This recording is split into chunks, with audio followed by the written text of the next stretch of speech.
నువ్వు గుడికెళ్ళు. అలాగే.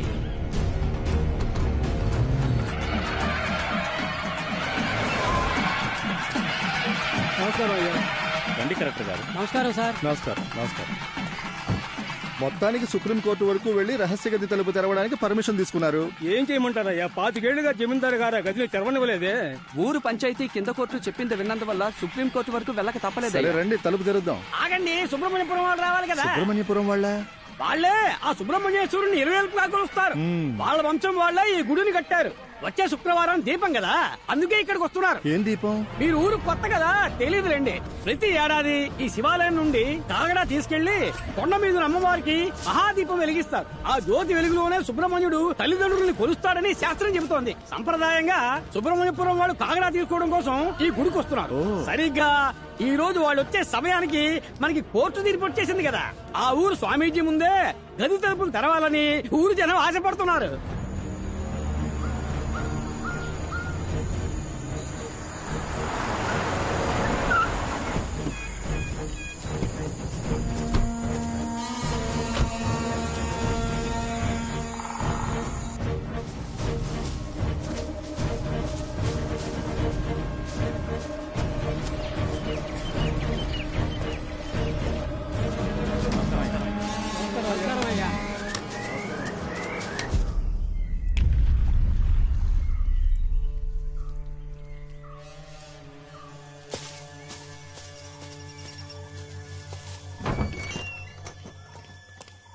స్వామి, ఏం జరుగుతుందో తెలుసా? తెలుసు.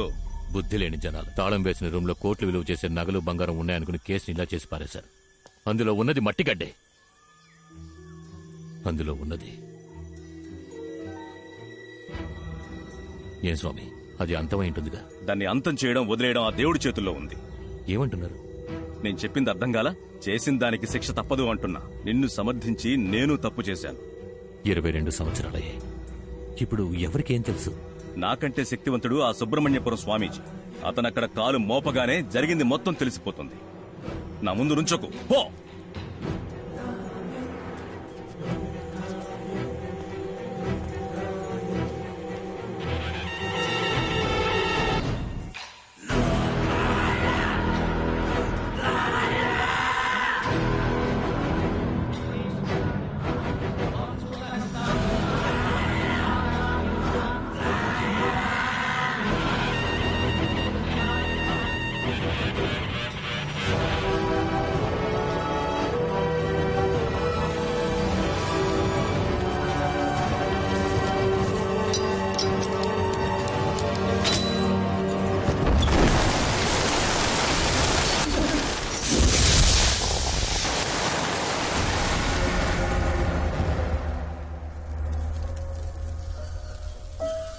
ఈ రూమ్ లో ఏమీ లేదే.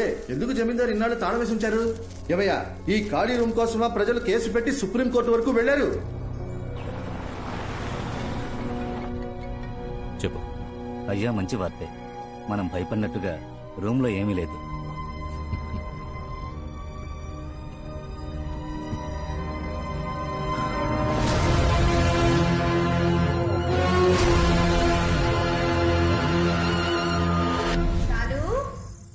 ఎక్కడున్నావమ్మా? షాలు, షాలు, షాలు. పిన్ని, ఏంటి? షాలు ఎక్కడైనా మీకు కనిపించిందా? నా మొగుడు ఎక్కడా అని నేనే వెతకలేక చేస్తుంటే నువ్వొకటివి. షాలు.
షాలు ఇక్కడేం చేస్తున్నావు? ఈ టేబుల్ కింద దాక్కున్న ఆటలేంటి? నిన్ను ఎంతసేపటి నుంచి వెతుకుతున్నానో తెలుసా? రా ఫోన్ చేద్దాం.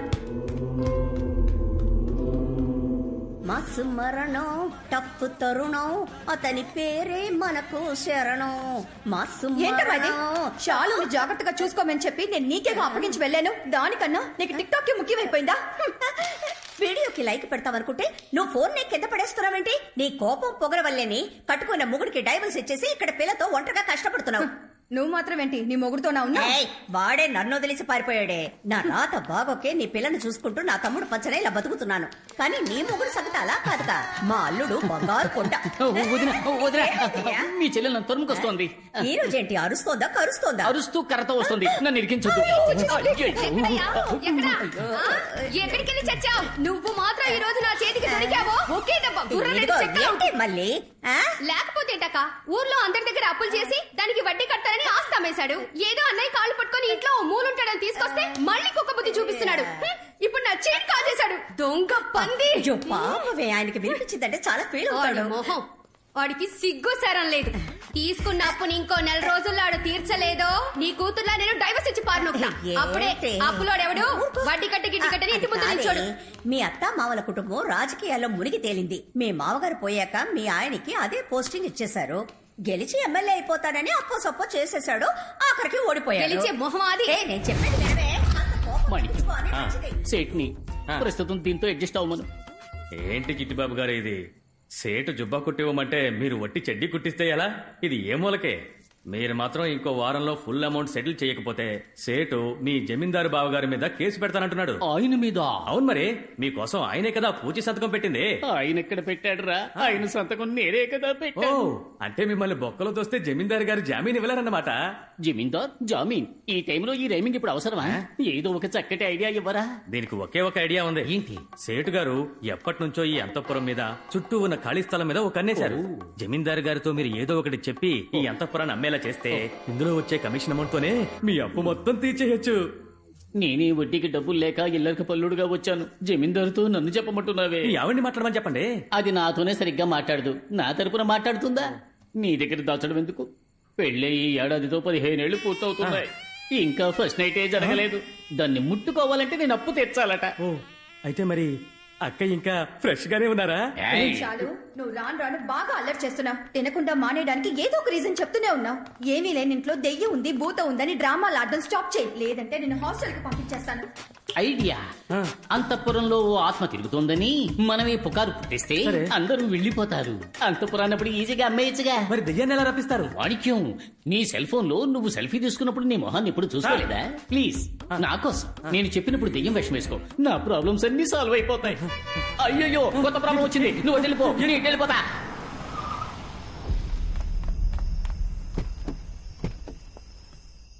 సరే, నువ్వు ఇంటికి వెళ్ళు. అలాగే అయ్యా. సూరి, లైట్ ఆఫ్ చేసి వెళ్ళి పడుకో. అలాగే అయ్యా.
సూరి, రే సూరి, రేయ్ వెళ్ళి ఆ జనరేటర్ ఆన్ చేయి వెళ్ళు. రేయ్ సూరి పిలుస్తుంటే వెళ్ళిపోతున్నాడేంటి? రేయ్ సూరి నిన్నే. సూరి రేయ్ ఆగు. సూరి ఆగరా.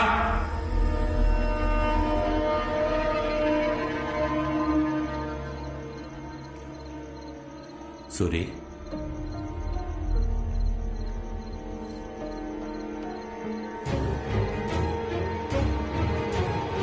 సూరి రేయ్ సూరి